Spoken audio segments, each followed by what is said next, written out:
Hey guys, welcome back to the channel. So today this video is not going to be a specific repair video towards any car. It's actually something that you guys can do to any cars if you guys have the same issue that this vehicle does. Now above me is a Jeep with a 3.6 liter. The engine oil pan is pretty rusted up. It's not horrible, it's actually in the starting stages, but the customer has been made aware of it by me, and he said, hey, is there anything that you can do to help prolong it? And I told him, yeah, we can try. So what we're going to be doing today is undercoating a oil pan to try to give it a little bit more longevity and a little bit more life. So before we go ahead and do so, guys, if you guys haven't subscribed to the channel, hit the subscribe button down below. Definitely hit that like button, guys. It helps the channel grow. And let's go ahead and get started on today's repairs. So we are looking at the oil pan, and you guys will see here it's starting to rust up, and it has some pits all along the way. Now, it's not severe, guys. I figure we can get a little bit more life out of this pan just by adding a coat of undercoating on here, or a couple coats of it, just to help the guy out, because he's trying to get this thing to run as long as he can without dumping a lot of money into it. So I figured we just do this for him. Now, on this particular Jeep, we just did the trans pan because it did rot through and it was leaking. And you know, that's why the guy wants to put a coating on this. So what we're gonna do and where we start is we're gonna take some brake cleaner and we're gonna clean it off. Now I know there's some paint areas on here. It looks like Jiffy Lube at one point in time, or some sort of quick oil change place. Wrote the oil filter number on there. We can't really do too much. This stuff has been caked on with time. You can't really get it off. So we're gonna leave it on there because I'm definitely not gonna go grinding on this or trying to wire wheel it. We're just not gonna get that crazy in depth, guys. This is gonna be just a quick service. I'm not even charging the customer for it. I have the can and we did a trans pan, so why not do the engine oil pan? So take your brake cleaner and start cleaning off your oil pan. Try to get off any dirt, debris, you know, anything that might cause the paint not to stick. In this scenario, this pan is pretty dry. I'm just gonna go ahead and hit all corners of it, make sure that all four corners are nice and good. And I don't like to use a rag or anything because that could spread oil. I'm gonna take my air wand and we're just gonna go ahead and blow it off.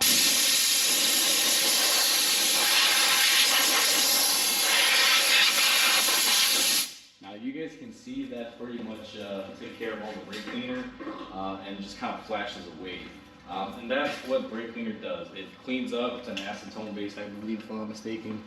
Gets rid of anything that might be on there. Now you can probably see there's more clarity to it. It looks cleaner. The next step that I'm going to do is take my undercoating spray. Now this is what I use, guys. I'm not saying this is good stuff or bad stuff. It's just what the parts store had, so it's what I'm using. Not sponsored or anything by it. What I'm going to do is go ahead and shake the can because these need some vigorous shaking. So I'm going to go ahead and take care of that, and I'll be right back with you guys. So we've gone ahead and we've shaken our can. Our product is thoroughly mixed. One thing that you guys might say is, Mike, you're not covering up the drain plug, you're going to oversize it. This drain plug will clean off, guys, when you put a wrench on it. This coating isn't that thick to the point where it's going to, you know, make a socket not go on. You'll be able to get your socket on there and get it off without a hitch. So I'm going to go ahead and take my can. Now I'm going to zoom the camera back a little bit here, guys. Let me see if I can get you guys in a good position, because I definitely do not want to get any of this on my GoPro. So what I'm going to do is zoom you guys back there, and we're just going to go ahead and start layering on the paint. Now what I like to do is I start off by the base and I point towards the engine, trying to cover my hardware pretty good. I try to minimize overspray if I can. I'm not looking to get it all over the engine area. I'm just looking to coat my pan. But unfortunately, when you do this, I mean, it's painting. You're gonna overspray. It's just a fact of the matter. There's nothing you can do. Just try not to be excessive. I hate it when I'm working on a car and it's been undercoated at the dealer and they just spray everything and they just don't care. I try not to do that. Now this pan is very, very small.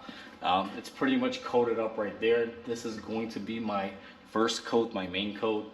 I'm gonna give this about 3 coats, and I'm gonna be waiting about 5 minutes in between just to let the coats dry. So coat number 1 is down. I'll bring you guys back in when it's ready for coat number 2. It's been about 5 minutes, guys, so I'm gonna bring you in for coating number 2, and I switched up the angle just to kind of show you guys varying different angles. Now, same thing, I'm gonna start at my bolt section, and then I'm gonna get my corners here. And you don't have to get real crazy. This is a pretty wide spray pattern here that this can delivers. So we're gonna go ahead and just give it a nice second coat right there. And that is looking pretty good. Now, I'm gonna wait about 10 minutes before we go ahead and apply the third and final coat, guys. Want to give it some time because now it's wetter than it was before. So we're gonna give it some time here and we'll be right back with the third coat. So we are ready for our third and final coat. I switched up the angle on you guys so you can see, you know, different angles of it, see how it's coming along. You'll notice the transmission pan right here that has been coated. That should be our final product here once it fully dries, but it does take a couple hours. Now we're gonna go ahead and do our third and final coat, and same thing, guys. I'm gonna go ahead and start off by our flange where all of our bolts are. Then I pretty much get the sidewalls of it. Try to come in varying angles, try to get the best coverage. And then what I'm going to do is go ahead and give it our third and final coat here on the bottom. Now I think that's pretty good right there. I don't think you need to go beyond 3 coats. I think even 3 coats is quite a bit. But I played around with this throughout the years, and I find that 3 coats gives you the best corrosion protection. And this should hold off rust for about a year or 2. It all varies. Now this thing did have rust on it prior, guys, and I'm not a body shop. So for anyone that's saying, Mike, you know, you painting over it, it's not going to do anything, it's going to wind up rusting anyway. We are all well aware of that fact. It's just trying to help prolong it as much as we can. And again, guys, I'm doing this free of charge for this customer. We already had the can of undercoating because we did his transmission pan. So, you know, I definitely hopefully don't hear any comments like, oh, you're just ripping off the customer, charging them, and it's not going to do anything, because that's not the case. Doing it as a courtesy because we can. So that's why we're doing it, and that's why I decided to film it, because, you know, even though this may not seem like it's going to do much, and I will admit, you're just adding a paint layer to an already starting to rust part that's not really going to, you know, be the best protection. But guess what? It definitely helps. If this can get by for another, let's say, 1.5 to 2 years, and you know, keep that corrosion down for a couple more years over the total life of the vehicle, you know, it's definitely worth it, especially for a $5 can. So it definitely helps, even though I'm not going to say that this is going to save this pan forever. We're just doing this, try to get the maximum lifespan out of it so it doesn't rot out as fast as the trans pan did, guys. You know, especially here in the Salt Belt. This customer wants to keep this truck as long as he can, so that's why we're just, you know, taking little initiative steps like this. But now that it's all painted, just let it dry. Usually I would say give it about an hour. You can start up the engine. That engine heat will actually help cure it a little bit faster, but I try to wait at least about 30 to 45 minutes before I start the engine and get it hot, guys, just in case there is some sort of issue with the bonding if it gets too hot. That's how you paint a oil pan, guys. Now, you can do this for your trans, you can do this for your engine pan, pretty much any pan out there.